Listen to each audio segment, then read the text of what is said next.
The following podcast is a deep, shallow dive production. And you're going to love it. Okay, let's go.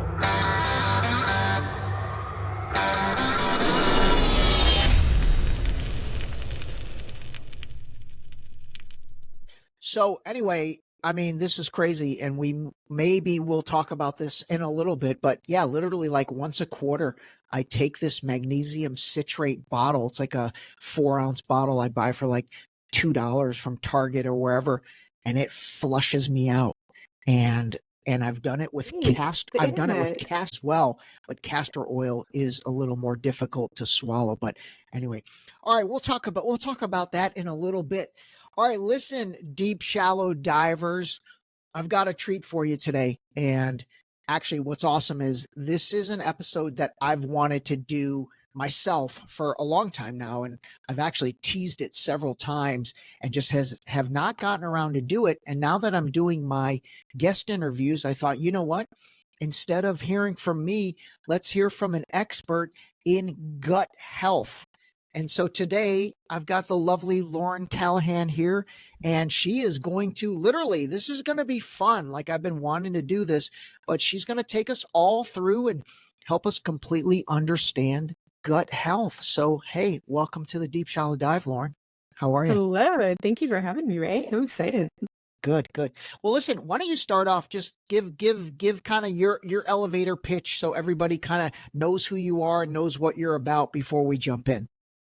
Sure. So I am a holistic health practitioner, and I mainly work with women, especially in midlife. So specifically with women who are going through menopause or perimenopause. And here's the kicker. Most of them don't actually know that they're in perimenopause. So we'll keep it to midlife women there.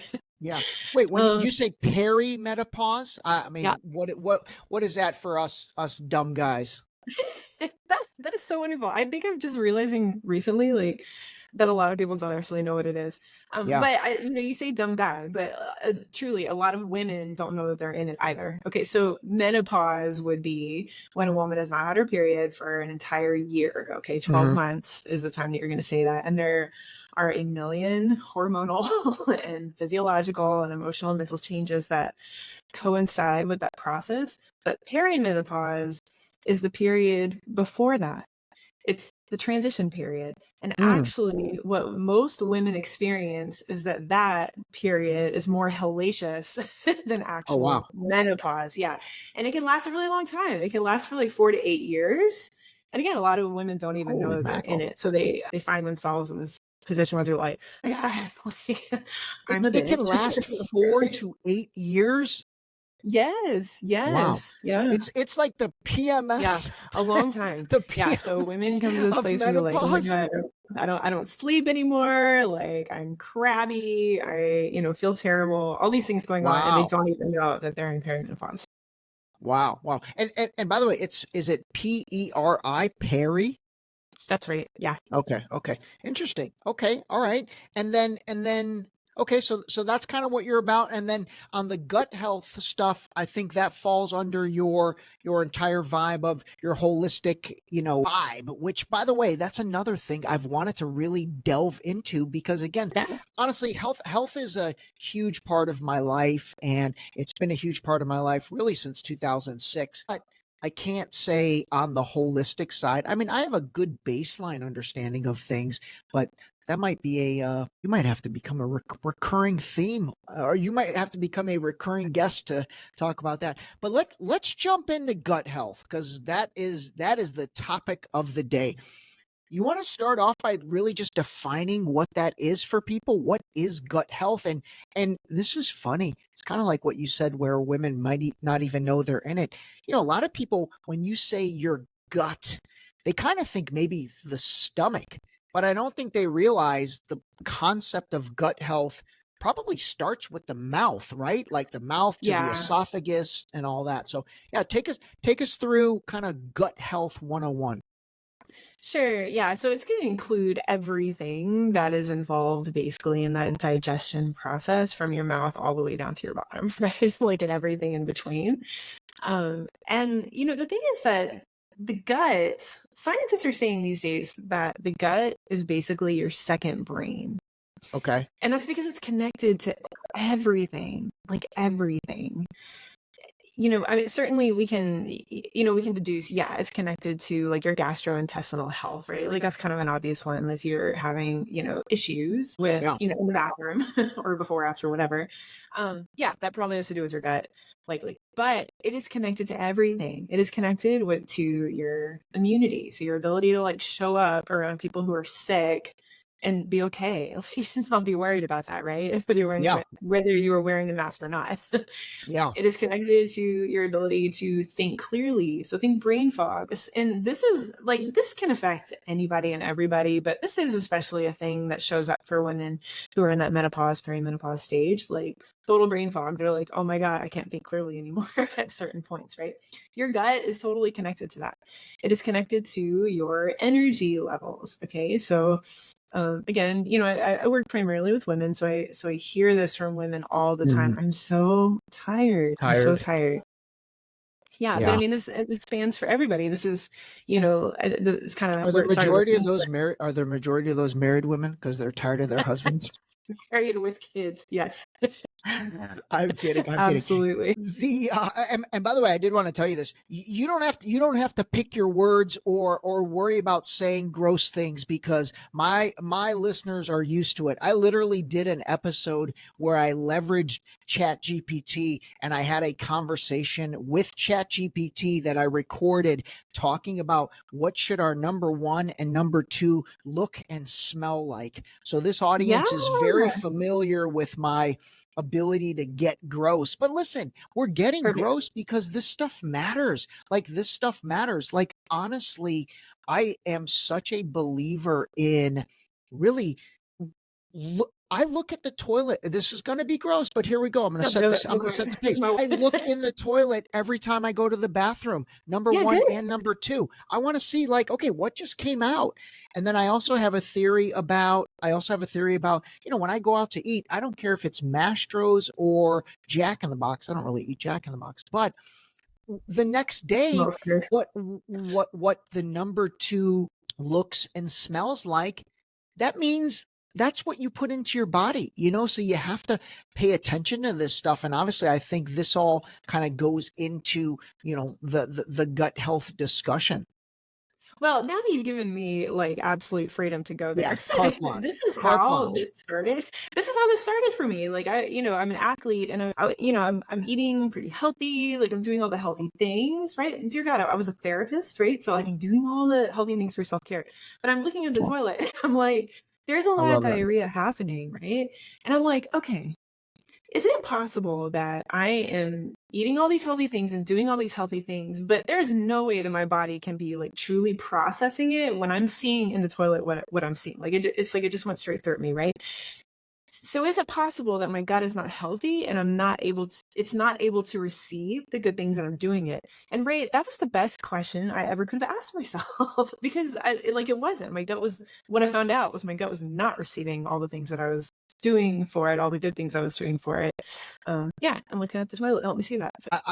I love that. And I wrote this down. We're gonna get into this, into probiotics and all this stuff. Like, a product that says, 1 billion active cultures or whatever. I want you to help us understand what that really means, and how does a body process 1 billion of anything? But we'll get into that in a second. So let me ask you this, and correct me if I'm wrong. So what I want to think about in terms of gut health, I want to start with, and I wrote this down, the mouth to the esophagus, to the stomach, to the small intestine, to the large intestine, which a lot of people refer to as the colon, to the rectum, to the anus, and then we are to the toilet. Is that kind of like the collective process we should be thinking about when we think about our overall gut health? Yeah, absolutely. And to be honest, like I would not be able to give you the specifics from, the mouth all the way down to the anus, right? Like a lot of the like sciencey specifics around that. I hang out more in the realm of like the actual gut metabolites that we're looking at and what you need to do about it to change your life, right? Like because we're in this place of complete information overload. And like this is another thing thing that I hear from a ton of people. Like, I know what I should be doing. I know what I should be doing. Like everything you and I talk about today is like you said, we could put it into ChatGPT. I mean, we could find out everything and be fine. Like you and I are not so we're not smarter than everything out that is out there on Google. And so this goes into your question about like, coaching and health practitioners and all of that. There's an element of we already know everything. Let's put it into practice now. Absolutely. Absolutely. So let's talk about this. So what causes bad gut health? Yeah. Okay. So great question. A lot of things. I would say on the whole, our general way of living as Americans, like just tends to not help the gut. The very fact that we just like talked about like going to Jack in the Box and looking at the toilet afterward, like therein is part of our issues with gut health, right? Yeah. Like our processed foods, our over dependence on like convenience foods, antibiotics, other thing, we're generally like an antiseptic society. So like even our use of antibacterial soaps, like our body wants bacteria, right? So our continual efforts to kill them are like not helping, because bacteria is, a really wonderful thing in your gut. Like your gut loves bacteria. It wants a lot of it and it wants different kinds of it. Right? So all the things we do to kill bacteria, there's some things that, like there's some bacteria that your gut needs that you're not even going to be able to get it from food, or it's not like it just exists within you. You only get it from dirt. Like you have to go put your hands in dirt. Yes. Really?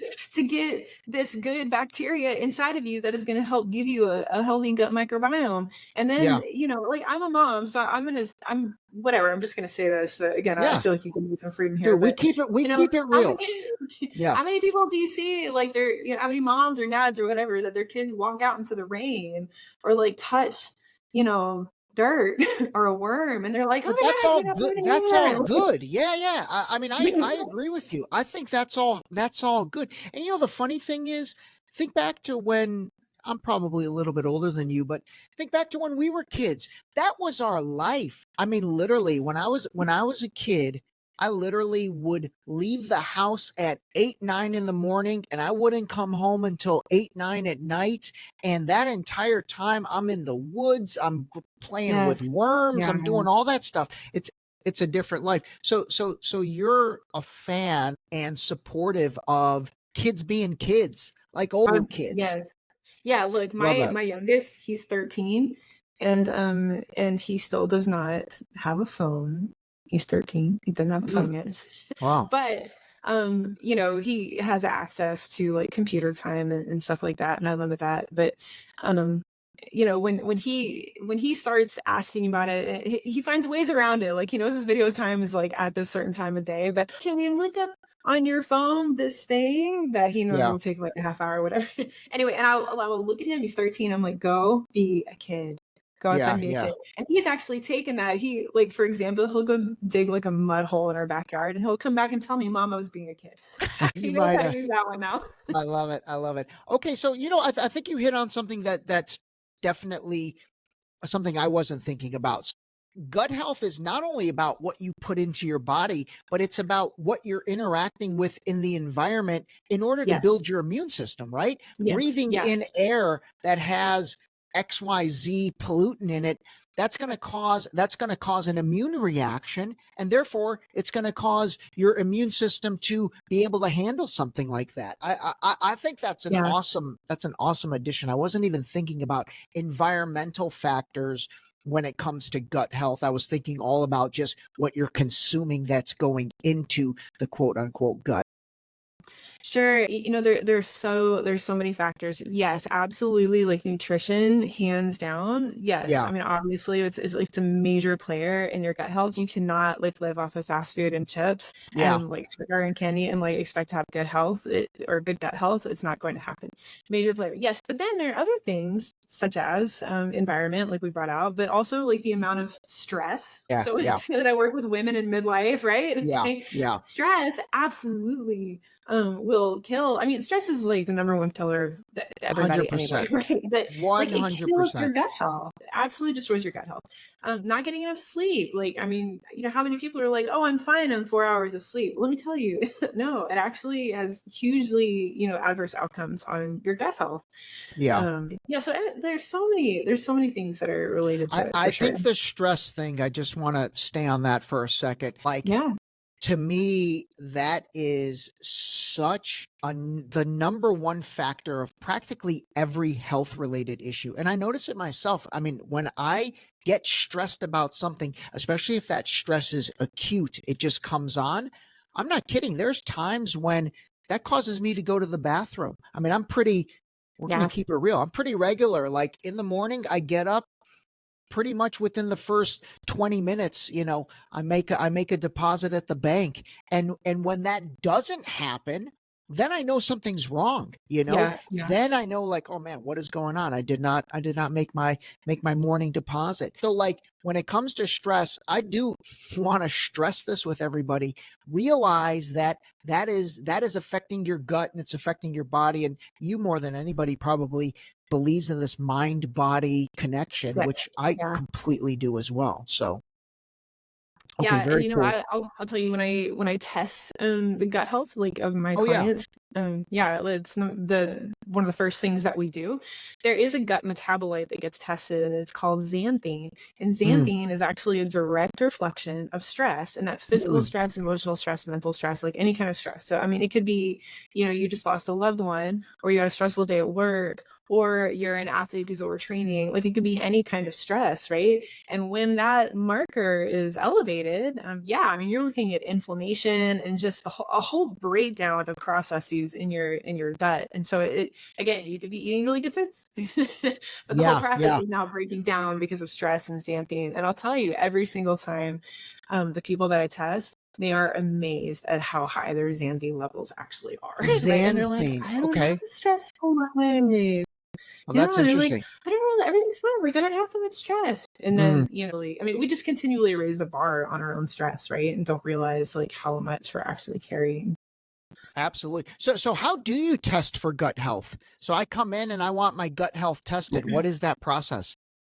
Yeah, so there's actually a lot of different ways. There are different, companies, businesses out there that do it, and I'm certainly not familiar with all of them. I started in my own personal journey with one company. They're called Excella, and I love them, so I've stayed with them, and that's who I use for all my clients. But it's very, very simple. Like, you get a little kitten mail. You prick your finger, send in the blood sample, like you mail it off. Like it's super simple. It takes 10 seconds. I lost you there for a second. Yeah. So you just get, how about now? Is it okay? Yeah, it's good.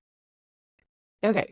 Yeah, you just get a kit in through the mail, and it's a very simple pinprick blood test. You just prick your finger. It's a blood test. It's not a stool sample. I thought it might be a stool sample. Nothing like that. You just prick your finger and mail it off. Interesting. It's so super simple. Okay. And then from that blood test, they test for xanthine. And then is there any other marker? Is there another marker that they're looking for? Are they looking for like elevated white blood cell count to show any type of infection maybe or anything else? Yeah, not with this company that I use. So this company that I work with, Excella, they test 11 different gut metabolites. Now, here's the thing. There are a lot of gut metabolites, but these 11 are the ones that continually show up as significantly related to our health outcomes. So basically the gut metabolites that they test, we can divide them up into ones that are really, really significant, certainly for your gastrointestinal health, but also for your emotional balance, your cognitive clarity, your immunity, your energy. They kind of divide them up between those 5 so you can see how you're doing in each of those areas. So you have a better sense of not just, okay, my overall gut health is poor or good or whatever. You can see the areas that need a little bit more work. Okay, got it. So to close out on the bad things, I mean, obviously processed foods, preservatives, those type of things. What about sugar? I feel like sugar is like the silent assassin. Dear God, yes, you're so right. Yeah. And yes. So, okay.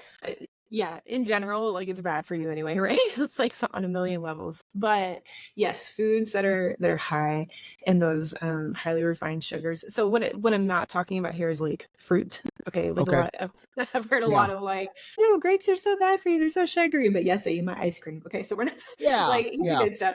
But the highly processed, the highly refined stuff. Yeah, the people that eat more sugar, it destroys the population of bacteria in your gut. And remember, your gut likes bacteria. It wants a lot of it, Mhm. and it wants a diversity of it, okay, so different kinds. And sugar kills that. So yes, you are destroying your gut by eating a lot of sugar. And then to talk about fruit for a second, like the natural sugar from fruit, does that destroy that various bacteria less, or does that not even destroy the various bacteria? The thing there would be keeping in balance. Okay, so in and Okay. of Okay. itself, That's no, fair. it's not like destroying. It's not destroying bacteria. It's the balance, though. Certainly, if that's Okay. all you ever had, then yeah, that'd be an overload. But the opposite is true too. Especially a lot of women are on this train of, well, I need to eat less carbs, right? Yeah. Like to cut carbs. And so fruit is bad and all these other things are bad. And actually, your gut doesn't like that either. It wants balance. So that means we run into some issues when we're talking about extreme kind of intermittent Mm, fasting. I'm not saying mm. fasting is bad. Intermittent fasting Yeah. isn't bad. Your body actually likes a little bit of fasting. That's why sleeping at night is a really good thing. It likes Yeah. that break. Yeah. But people that take it to an extreme, or they have a very small like eating window, cutting foods out, or but you and I are the generation where we learned that like fat is bad. Like you shouldn't eat fat because it's going to make you fat. Well, like that's not true, right? Like your body wants healthy, high quality fats. So cutting those things out is like right in line with, eating ultra processed foods, eating too much sugar. I didn't like that. Like your body wants a good balanced diet. Like it A doesn't want you balanced to, diet. yeah, Okay. I don't That want to eat that's nothing but awesome. carb, nothing but meat, all that. Let me ask you about two things. Let's talk about intermittent fasting for a second. I didn't even have that on the agenda today, but since you brought that up, because I did an episode on intermittent fasting, and personally, I've tried, a variety of stuff. Before I tell you my thoughts, what are your thoughts on intermittent fasting overall, besides not eating when you sleep, obviously? Yeah, so to a certain degree it's fine. And I will say that, I'm what I'm saying now is what I have heard in consult with dietitians. Okay, so this one Mm, is a little bit outside of my scope of practice. But I've had lots of conversations with dietitians who specialize in gut health. And so my understanding is that yeah, a little bit of fasting is fine, but what tends to happen is that people make that window of eating too short, and you cannot get the nutrients that you need usually within that window. It's really hard. And so I'm talking mm. beyond your macros. Like I'm talking beyond your carbs versus protein versus fat. I'm talking about like nutrients and minerals and the things that feed your gut. Got it. It's hard to get it all within that short period. And also women in particular, when their fasting window is too long, their bodies tend to go into starvation mode, and so then they have a really hard time with weight. That doesn't happen as quickly with men. Men can get away with fasting a little bit more, and the main issue is they're not getting the nutrients. But with women, you go into the starvation mode, and so you're really hurting the weight issue if you're a Mm, woman. So yeah, interesting. that's Okay. generally. Okay. Yeah, I didn't. I mean, listen, I wanted to be the biggest believer in intermittent fasting ever because I'm disciplined enough to where I can do 18/6, which I started. Then I went to 16/8, then 18/6. I got to a point where I was doing 24. So like 20 hours Wow. of fasting. I was eating between 12 noon and 4 p.m. or 11 to 3. It was like the early bird special. I felt like a Seinfeld episode with the Costanzas or something like that. But I'm disciplined enough that I could do it. But man, I did not really see any results. I didn't see any weight loss results at all. Like I thought, I'd get rid of the 5 to 7 pounds that I wanted to get rid of. And so for me, I then went back on really my portion control, which is the biggest issue, I think, for most men in general, and definitely my issue. But once I went back to the portion control, that's what kind of did it for me. And that's like my diet is portion control. I try to eat everything now these days, but in moderation. But my second question was, speaking of diet, I mean, do you have a particular diet / lifestyle when it comes to foods? Like, is there a methodology to what and how you eat? No, I would say no, not at all, except a continual aim to eat healthy and balanced. Okay. So I say there's no diet, but somebody, honestly, somebody else might look at it and think that it's a diet. I don't eat fast food unless I have to. If I'm on a road trip, I'll eat a Chick-fil-A salad. Sure. That's pretty good. Yeah. I'll actually get the fries too. That's the one time I'll get fries. But I did a sugar detox at one time. It took me about 3 weeks. It was like hell the first week, and I used to be a pastry chef. I want to throw that in there. Okay, so this was like really not easy for me.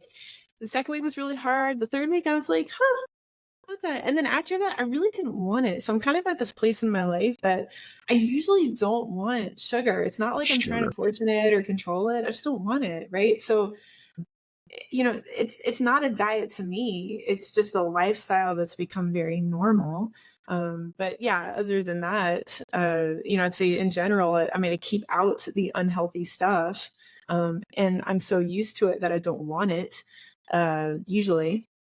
And then other than that, yeah, a pretty healthy mix of like all the food groups, You're not like no that's about carbs. You're it. not like a no carb person or things like that. Okay. No, Okay. I'm not a All right. vegetarian like Okay. that. Like, no, need it all. Well, you look lean. I'm judging literally just based off of your shoulders and your face. So you look Yeah, yeah. lean. You look lean. And then you said you were a former athlete. Like, were you like a competitive athlete? What sport? What did you do? I'm not competitive, and I still am. So I'm an ultra runner and an Ironman athlete. And actually, like, I'm glad you asked, because this is a huge part of the gut health story for me, because this is why I became interested in gut health, because I was running and I had tried for 4 freaking years to run a marathon, and I tried and failed at every single point. And then I started learning a little bit about gut health, and I hear these claims like, these athletes who were always dealing with this injury, well, they, help their gut health and they're not dealing with that anymore. And I was like, Oh, that's I was like, gut health is going to help me with my knee. Okay, we'll see. So, I thought I'd try it. And honestly, like that was the best thing I could have done. And so remember 4 years of trying to run a marathon and failing every time. And then a 3 to 6 month period where I like laser focused worked to improve my gut health. And then that is the year that I ran my marathon. I ran a 50 miler. I did an Ironman, all my first time for all of this. And then I ran another 50 miler, and then I ran another Ironman, or did another Ironman, and then I ran a 50K, and then I ran 100K, and I did that all within 1 year. When That's I've been struggling so much. Lots of positive things to say about gut health, is especially as far That's as insane that stuff. you did That wasn't that the only thing. all. I know they're different. Wow, that's insane that you did that all in 1 year. Your yearly Fitbit number was probably more than mine. But you know what? I think I know why. So I think when you fixed your gut health, you probably fixed any internal inflammation that you had going on, and probably the inflammation that was around the knee, that probably went away, and therefore your joints were moving the way they need to be moving, and that probably fixed it. That's a huge point. Wow, I'm really glad you shared that. That is a huge point, because I've talked a lot about over the years. I mean, even before I started this podcast, just with friends, I talk about inflammation. I'm like, inflammation is absolutely massive. When you feel bloated, when you feel, you're retaining water and all of that, even more than that, the sugary foods and all that, that causes that internal inflammation, which truly becomes a killer. Yeah. I tell people all the time, inflammation is like the root of all evil. I totally agree. All right, so let's move on to maybe some warning signs. Are there warning signs to bad gut health that people should be aware of? It's so broad. Like, it's hard to even answer this one. It's kind of like saying, if your brain wasn't working, what are the warning signs? Everything would be off, right? And remember, your gut is like your second brain. So what are the warning signs? Well, is there any way in which you feel off? The number one thing on our checklist should be our gut health. Now, the thing is, obviously, we get kind of used to things, right? So, I mean, I just told you about my athletics and how that like took off once I improved my gut health. But also within that same year, I had several moments where I was like, man, I had all this trouble sleeping, and now I do. Oh, interesting. And I had another day that I was like, oh my God, like I was dealing with like depression and anxiety in a way that I never had. And now I'm not. And then I'd have another day that I was like, oh my God, like, I was having all this diarrhea and all this, all these gastrointestinal issues. And now I'm not. So it was really like things that I didn't even think about as being a problem because I got so used to them. After my gut health improved, I was like, oh, they're not a problem anymore. And now if it does become a problem, I'm like, okay, wait, what's going on with my gut? I need to check this out. I need to like do my checklist of what I'm eating and what I'm doing and stress and all of those things, because I know something is not right. So, how do you know something's wrong? I mean, yeah, it can be your mood. It can be, are you getting sick a lot? Right. I used to get sick all the time and I don't now. That's a good one. That's a good one, actually. That speaks to your immune system. So when you fixed all those things because you fixed your gut health, how the hell did you fix your gut health? Tell us what you did. Yeah. Okay. So let's remember it is highly personal for everybody. Okay. Sure. Yeah. There are like lots of general concepts that will help you with your gut health, but truly, like if you want to be on a mission to like really improve it, like you need to get tested, which is again, it's the first thing I do with my clients. Okay. Right? But for me, several things. I did way too much at once. I would never recommend anybody like do as much as I did at once. It was a lot of change. But one was I started having a lot more fiber. Okay. So fiber supports the population and diversity of your gut. Okay. I had to improve my hydration. Okay. On the fiber real quick, are we talking like Metamucil? Like, did you do like a scoop of Metamucil or did you start eating more fibrous foods or a combination of both? More fibrous foods. I really can't speak to Metamucil. I tend to go for, food first approach. Yeah, you're holistic. I'm sure Metamucil is probably fine. I really just don't know. I've never used it. But yeah, fruits, vegetables, nuts, and seeds. Okay, fruits, vegetables, nuts, and seeds. Okay, great, great. So better hydration. I wasn't super great at that, especially as an athlete, and I live in Louisiana, so like when it's hot, like sweat, I mean the hydration, it's like you really have to be intentional about your hydration if you live in Louisiana, but anywhere for sure. That was one. Hydration with the hydration. So like 8 glasses of water a day, like the methodology, or what are we talking? Like how much? And I'm assuming water, right? You're drinking water. That's the hydrator. Not just water. So there needs to be a combination here. I'm totally blanking on the formula. Yeah, about 8 glasses of water. Yes, that's approximate. I'm forgetting the formula. It's so many ounces per pound. Per pound. Okay, got it. I just can't remember what it is, but it's roughly equals to 8 glasses. Yeah. But yeah, you do need more than that. We need to think electrolytes too. So one of the dietitians that I work with, like she gave me this great homemade recipe for hydration because I can't really do the hydration tablets like the there's a lot of different brands of hydration. Yeah. Powders, tablets, or whatever, they usually have something fake in them, and I just don't tolerate it very well. So she gave me a recipe that's like coconut water, pineapple juice, and salt, and so you get your magnesium, your potassium, your sodium chloride. So you need electrolytes as part of your hydration. Okay, got it. And as I take a sip of this coffee, what are your thoughts on coffee? Yeah, okay, I love you asked that, because I got to tell you this story. Because this is a perfect example of how everybody's gut health is different. Yeah. Why I say, you got to get tested, because it's just specific to each person. Okay, so yeah. Too much caffeine, yes, causes inflammation. That does adversely affect your gut health. One of the gut metabolites that I test, using Excella, is methylxanthine, which is a direct reflection of inflammation related to caffeine. Wow. So my methylxanthine is going to be off the charts. Because man, I drink a lot of coffee. Okay, so when I got tested, I'm a tea drinker. I like black tea. So I'm like, this is gonna be fun. Well, actually, I didn't even know that they tested it. So when I saw it, it was high. I was like, wow, like I drink tea. Okay, so Yeah. maybe it's like 2 to 3 cups, and maybe it's 2 tea bags per cup. I mean, I do have a little straw, but like it's freaking tea. So my husband, though, he got tested after I did.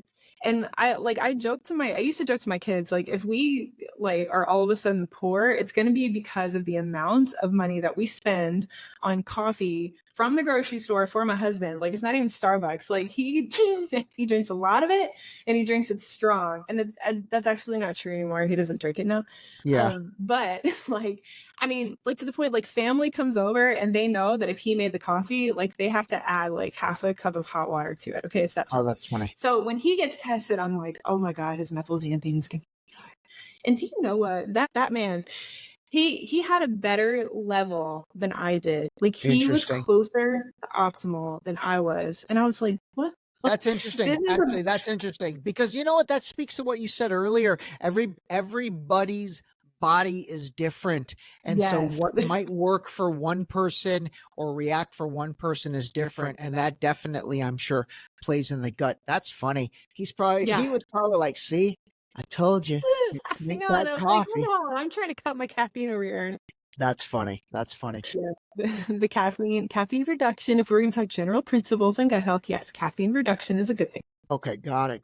By the way, when we hear the term microbiome, man, that sounds so scientific. What exactly is that? So, gosh, what would be the best way to define that? I mean, we're talking about, so everything in the gut, like we mentioned earlier, like from the mouth down to like your anus, right? The whole entire environment. We're talking about the bacteria within that environment. That is like the most non-sciencey definition I just gave you. Okay. But we're talking about the bacteria in there, because I guess maybe that's the heart of it that we need to get, is that bacteria is a good thing. Your gut likes bacteria, wants a lot of it, and it wants different kinds. I mean, I think that is very big learning for everybody, that bacteria is a good thing, because, you know, I mean, we are naturally trained that you hear the word bacteria and you think bad. When fundamentally, we probably should flip that script. Yeah. You know, the analogy that I like to think of is like a forest. Okay. So I live right next to Kisatchie National Forest. And, you know, if you think about a forest, yeah, you've got like your pine trees, you've got your hardwood trees, you've got all different kinds of animals, you've got, you know, deer and birds and all the different flowers, you've got mushrooms, you need those, they like help decompose. You need all of that. Like, if I walked out into a forest and looked off in the distance and I was like, there's a tree. Like, you would know that that's not healthy. Or if I went into the forest and it was nothing but like wild hogs, for example, which, by the way, here is like an invasive species and they kill everything, right? Like, if you see a bunch of wild hogs, you're like, oh, this is not healthy, because you know you're gonna not see like the foxes and deer and other wildlife. And your gut microbiome is the same way. Like, if you just have like a little bit of bacteria or not many different kinds, then your gut is not healthy. And the things we talked about earlier, like, you know, eating chips and fast food and like sitting on the couch and having too much sugar, those are the things that like weed out all of the good things, all the good bacteria in your gut, and end up with like the one tree or like a bunch of wild hogs, right? Like, your gut is just not healthy that way. I gotcha. Okay, that makes sense. Random question: are you a big like into movement? Like, are you a Fitbit person? Step count? Do you try to get like 10,000 steps a day or anything like that? Is that part of your regimen? Okay. Well, I'm a big movement person. I mean, you know, like, my goal right now is to run a 100-mile race. So like, I'm definitely all about movement. You know, with my clients, we make sure like we have some sort of movement, exercise, strength training, like something like that. Like, yes. And good point. People who exercise regularly have better gut health. And when those people stop exercising, their gut health goes downhill. But do I wear a Fitbit and all that? Actually, no. Like, I have a Garmin that I'll wear when I'm running, but I don't wear it all day. Like, I'm not counting steps. Like, I just, you know, it's just part of my routine that every day I'm going to get in like an hour, maybe an hour and a half, maybe more of exercise. Okay, all right, that's fair. So you're not like me, where you wear an Apple Watch on this wrist and a Fitbit on this wrist, because I have trust issues. I don't trust these devices. I was that's laughing funny. because like sometimes I'll leave it on, I'll leave the watch on and not really think about it. And then all of a sudden I'll get this notification like you hit your step goal. You made Yeah. 3,000 steps today. And I'm like, 3,000 steps? Like that's my goal. But it's because I never wear my watch. So it doesn't know that I'm like God, moving. that's Like, hilarious. wow, we have That's the bar really hilarious. low here.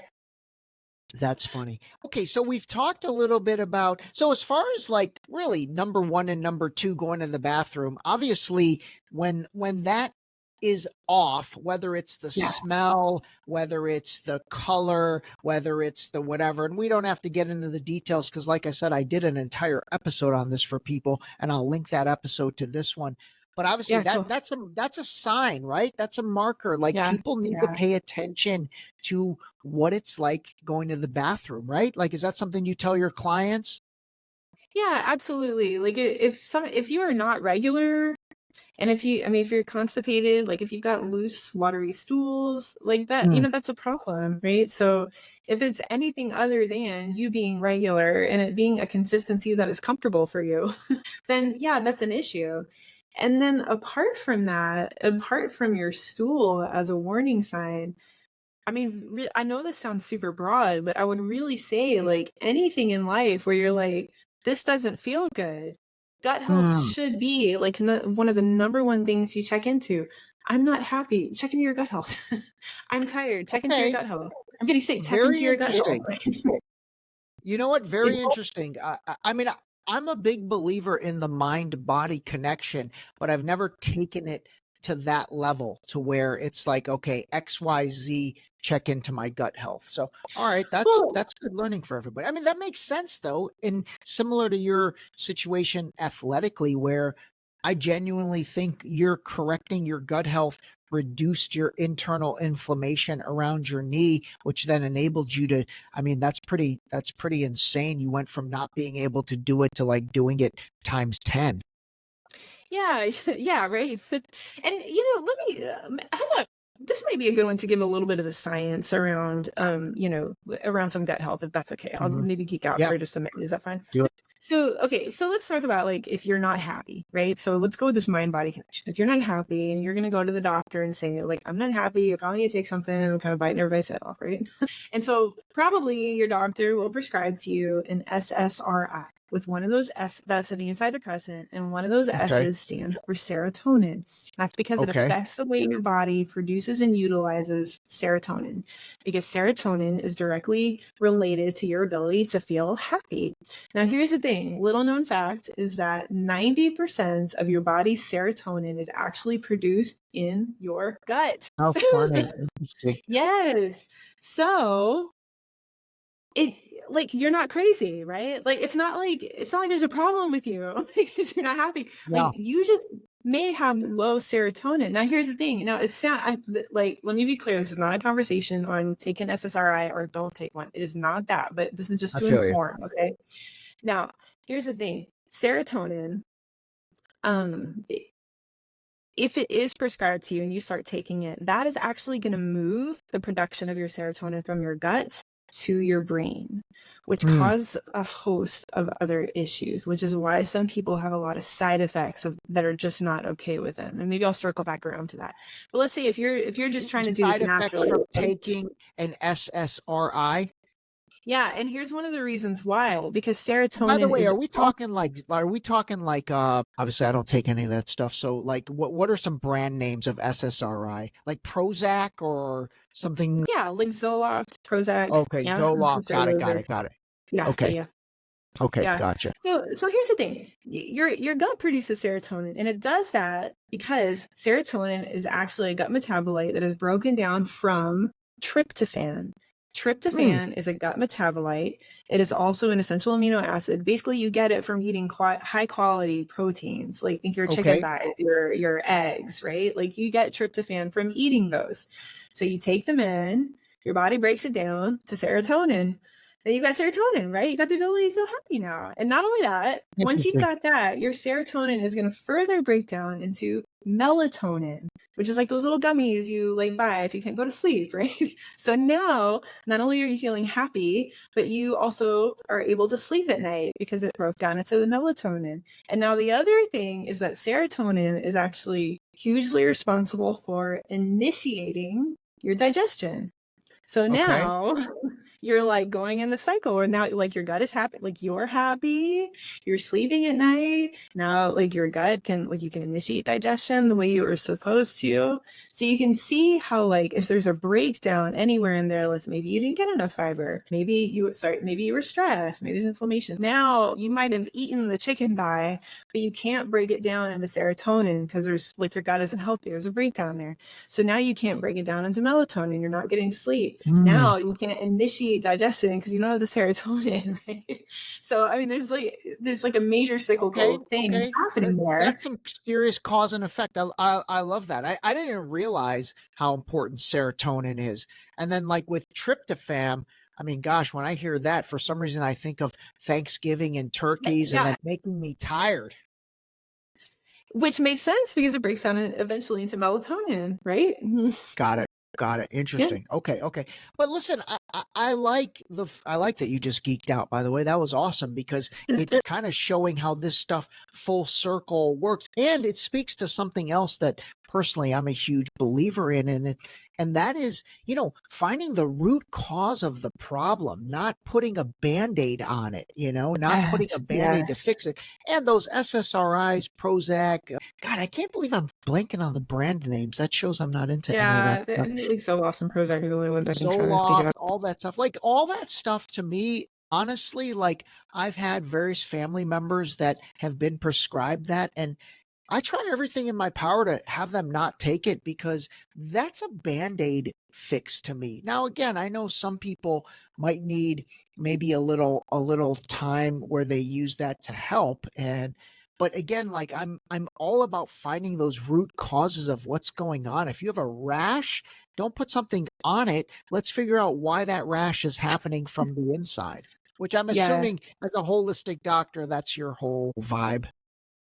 Yeah, absolutely. And you know what? I mean, we're going there, right? So this was definitely a thing for me when I was a therapist, right? And not I don't mean like a thing. Like I was a therapist, like I'm a coach now, a practitioner. Like I'll always support a person in what they feel is the best route for them. I will always take the stance that you know yourself like better than I do. So I'm always supportive of what a person just feels and knows is right for them, right? You know you better than I do. I can bring in all the things, but So I'm always supportive of that. But yeah, truly, like as a therapist, like, I wanted to and now too, I just wanted to jump so many times, and wanting to support people, but also wanting them to understand that, if you do take that SSRI, for example, things happen like, that serotonin gets moved from your gut into your brain. And so now you don't have an important thing that you need to initiate digestion, which is going to cause immunity problems and inflammation problems and, energy problems, all kinds of other issues. So if you need it, then you need it. But, is it worth it to try to address the underlying cause here? Like, can we look at the other things that are going on in your life that may help alleviate, that depression or, whatever you're experiencing, right? Yes, the underlying cause is the place to go. That makes a ton of sense. All right, let's jump into probiotics. Yeah. Like, obviously everybody's heard that term, but I mean, help us dumb that down for us and help us really understand that. Yeah, so this is it's as simple as just promoting the growth of that good bacteria. Remember, bacteria is a good thing, right? It just promotes bacteria in your gut. And actually, when you asked me earlier, what are some of the things that I did to improve my gut? One of those things was having at least one fermented food a day is generally a good recommendation. And with that, you may or may not need a probiotic. right? So that's going to be different. That's going to depend on, you know, maybe the amount of fermented foods that you have. You know, I worked with some folks, they have a fermented food every day and they don't need a probiotic. And you can see that from their gut health test results that they don't Interesting. need one. They have a sufficient population diversity of bacteria in their gut, right?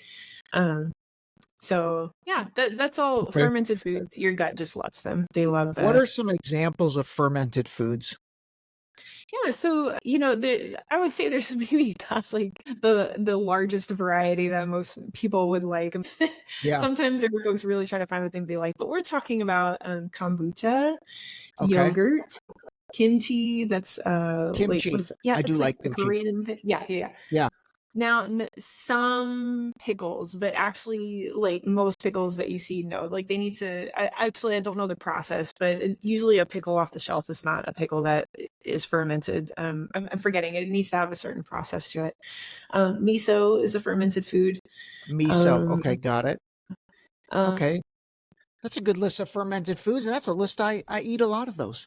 Yeah. Okay, so good. pickled things like what about like sauerkraut or like sauerkraut? you know, Yeah, that's one. cauliflower? Like there's pickled cauliflower, all that stuff. Okay, that's so those are fermented foods. Yeah, I don't know about that pickled cauliflower and stuff like that though. I'm kind of drawing a blank on the process that pickled things. Like there's different ways to pickle things, and I really don't Yeah. remember the one that like truly counts as a fermented food. So that would be one to do some research on. Okay, and then it's probably related to vinegar. I think maybe vinegar is a part of a lot of that fermentation process. Yeah, Maybe vinegar. that's like I think like that's the distinguishing factor, I think, between the pickles that are considered fermented and the ones that aren't. Yeah, Yeah, there's that's some- right. That's right. I'll tell you, my dad, back when we were kids, he would like make these jars of pickles and he'd put them in our basement. And then like 6 months later, they'd like make an appearance, and man, those things were delicious. That's probably legit fermentation right there. Oh, And yeah. I think you would make them with Yeah. like pickles and stuff. I'll have to ask my mom. I'll have to, man, I I might like have my to own start doing that again. kombucha. But Okay, I so you my own like kombucha? Wonderful, yes, and the homemade stuff is really good. It's actually really simple. Like it's a lot Oh simpler yeah. than How do you make kombucha? Because again, when you say kombucha, immediately I start thinking the brands at the store, and then Yeah. immediately the skeptic in me is like, okay, those things can't be the best for you simply because I'm buying them at a retail location and some savvy entrepreneur is behind that. So let's say they are fine for you, but how do you make kombucha? Maybe this is another big learning Yeah. for everybody. And you know what I would say, like I don't have any sort of like research backing this up, but I would say that once I started making my own kombucha, that I could tell a difference in my gut health. So I believe don't it. know, like I don't know what's behind that, but I don't know. I mean, there's a certain Roasted- amount of processing for kombucha at the store, even though it says like unfiltered and raw and all that. There's got to be a certain Yeah. amount of processing to that. So I don't know, and Okay. it probably is still really good for you. But once I started making my own, I could definitely tell a difference. That's amazing. How do you make it? Yeah, tell us, because I'm gonna make Yeah, some. so you just you have to start with a SCOBY, and I'll just tell you, like I bought a SCOBY off of Amazon. It was like $13. So, and what is a SCOBY? A SCOBY is basically like this lump of like bacteria. Like I don't even know how to describe it. Wow. But it's all the good things that your gut loves. Yeah, and it comes in like this little like puck, basically. Like I don't know how to describe it other than like a puck of bacteria, and it comes in a little bit of tea, like a pouch of tea, basically. And that's how kombucha starts, is tea. Usually black tea. It might have a little bit of green tea. But that's it. So you get this SCOBY in a little pack of tea, and then that's what you start with. And then basically you just have to keep feeding it as if it were like sourdough. Oh, that's when I forgot sourdough. But you make your own tea, and then you pour it on the SCOBY, and then you wait anywhere from like a week to 3, basically. And then after that, yeah. So it's just kind of like fermenting and doing its thing. Do you cut up the SCOBY into like cubes and then put the one SCOBY goes into what? Like a bucket, or what do you put it in? Into a gallon jar. Okay, I use like a gallon jar. Honestly, I bought like one of those huge like pickle jars at Sam's and just sterilized Got it. Yeah. and put all my stuff in there. And then After that, week to 3, kind of depending on like You bought that temperature. huge Sam's pickle jar, and then you said to your husband, "Honey, eat all these, eat all these pickles. I I need threw the them out. I jar." was like, He's like, "I can't eat any more pickles." Okay, yeah, that's funny. Okay, I got you. Okay, that's good. So like one of those big jars. Okay, so you drop the SCOBY, which is like a hockey puck. You drop that yeah, in there. What do you pour on top of it? Tea or water or tea. what? Yeah, Tea. tea. Okay. Yeah, like you make a batch of concentrated tea, Black concentrated tea, like sweet tea tea. bags. Yeah, yeah, black tea bags. I put a little bit of green tea in it as well, but Okay. it really needs more black tea. And it's sweet too. So the kombucha, it needs sugar to eat. I mean, think like yeast, right? Like yeast needs sugar to like eat and ferment and all that. So you do have to put sugar in it. But also the longer it sits and ferments, the more of that sugar it eats up and the less sugar you are actually taking into your body. So you're not like, as long as you let it like sit long enough, it's not like you're drinking like super sweet southern, black I tea got every you. day. I got you. But um do you add additional sugar to it then? when you make that tea concentrate, yeah, you have to make it with sugar. I think the recipe called for a cup. I put 3/4 of a cup because I just always Okay. do a little bit less. But again, Yeah. you don't want to go less than that because it does need sugar to eat. But yeah, you basically put a sweetened black tea concentrate that you make in that jar and let it sit for about a week to 3. And then after that, you're gonna have a second fermentation. That's when you actually take the tea out and put it into your bottles. And then at that point, if you want to add like blueberry or maybe like a teensy bit of like orange juice or something, Mm. you'll put that in there just for flavoring, and then you let it sit for maybe a few days or a week or something like that for a second ferment, and that's when it gets all fizzy like it does in the store. Oh, interesting. What about, does it need to be in a dark environment, or like, do you let it sit on your kitchen counter, or do you put it in a really dark environment? Does light affect the fermentation process? It prefers a darker environment. I Okay. have it in my laundry room that does have a little window, but I keep the window closed. So a little bit of, it's not like you need it in a closet or anything, but it likes a darker environment, and it also likes a warmer environment. So, Mm. what I've read is cold equals mold. So if you keep your house Cold at like equals mold. 65 degrees. Okay. Okay. Interesting. Interesting. Okay. Got it. All right. You know what? That's cool. We just learned how to make kombucha. I'm going to Yeah, make some yeah. kombucha, see how that goes. Okay.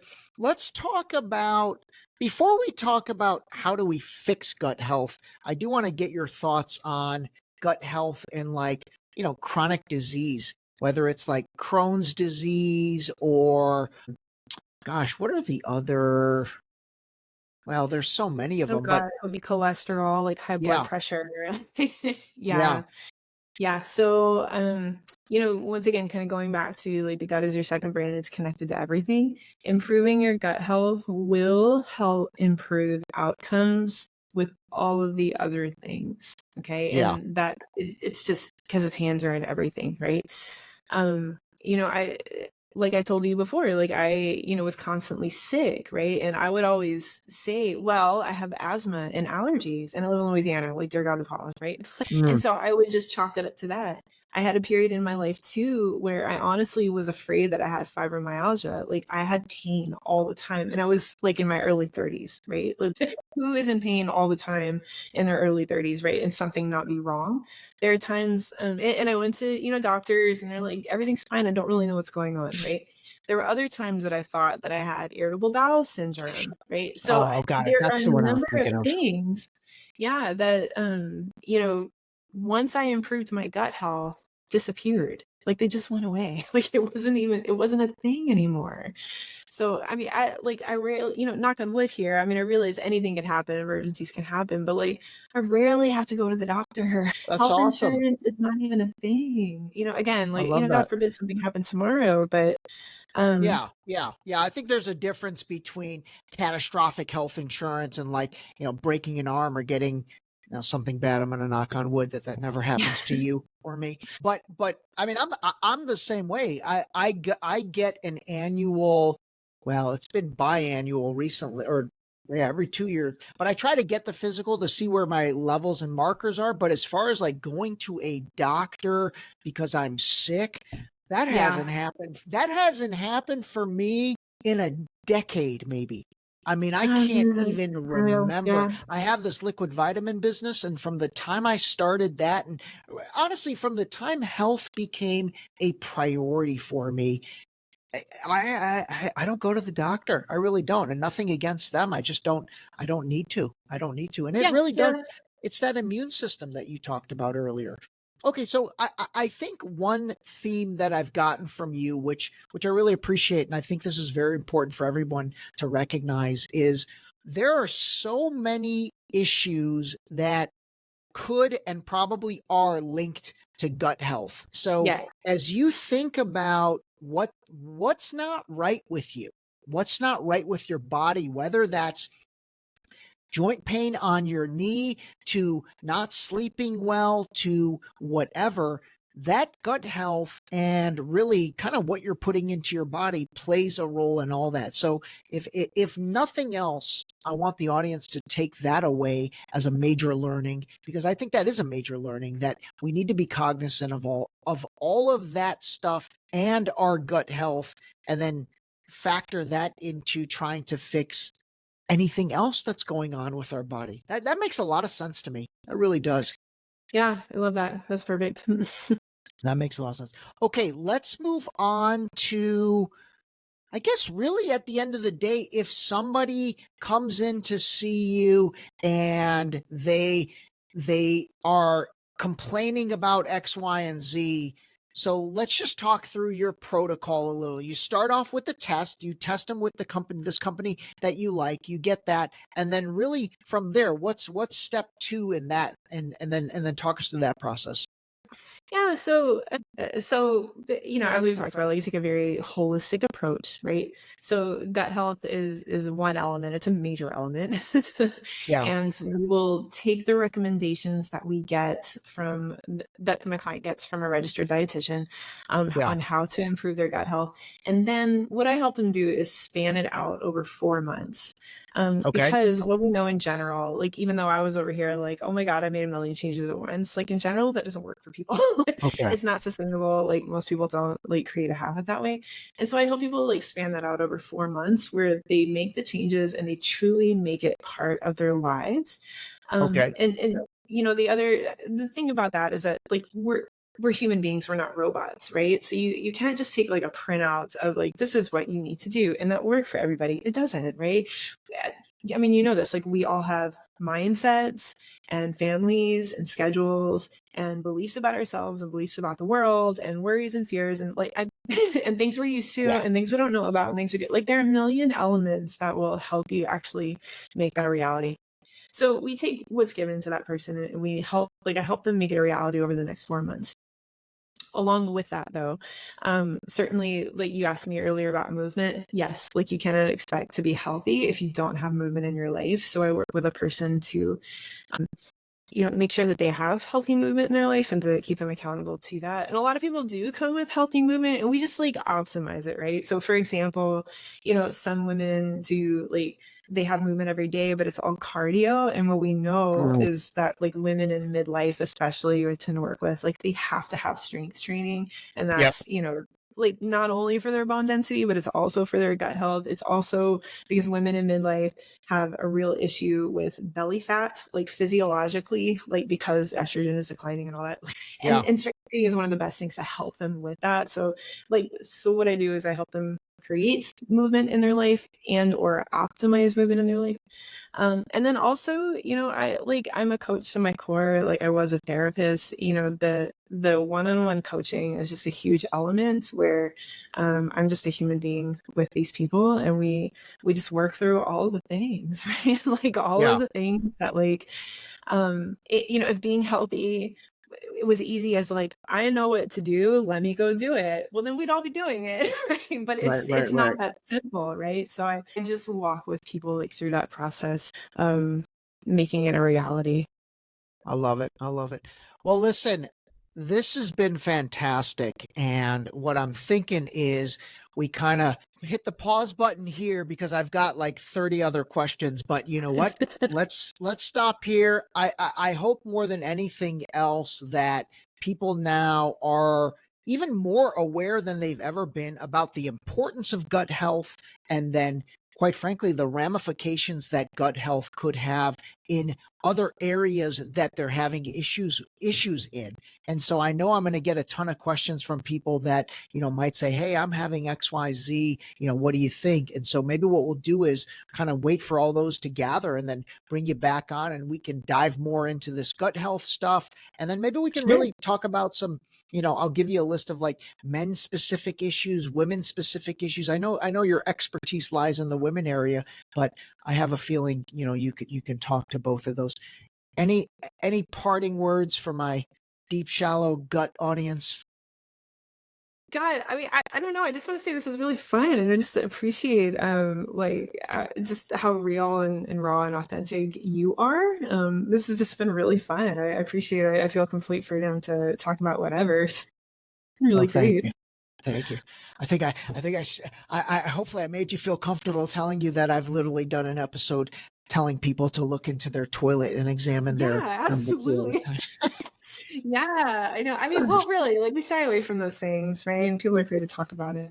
Totally. And actually, here's the thing. I mean, again, I'm not going to ask you your age, but like, once you're over 30, once you're over 35, you need to talk about this shit, pun intended. Yes. Like, this stuff is important. Like we're over that nonsense stuff. Like that, we'll leave that to the Instagram culture.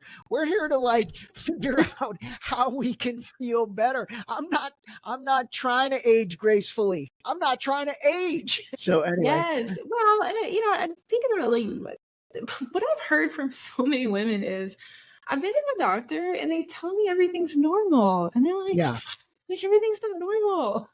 Everything is not normal, right? So like I love this because I know that people need us to be talking about this.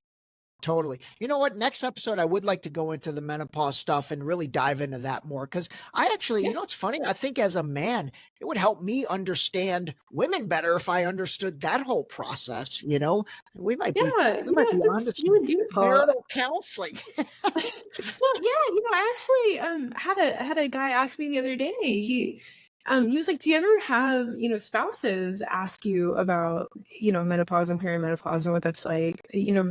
It's like, my wife tells me about it sometimes. I had no idea what she went through. And I was like, no, I wish more men would ask.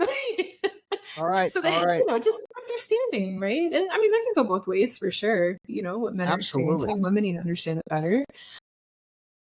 I love it. All right, Lauren, thank you so much. We will sign off, and we're looking forward to having you back. Absolutely. Thanks, Ray. All right. Take care. This episode was brought to you by the new book, Deep Shallow Dive Into You, available now on Amazon and Barnes & Noble in hardcover and paperback. Don't forget to sign up for our new mailing list on our website at deepshallowdive.com.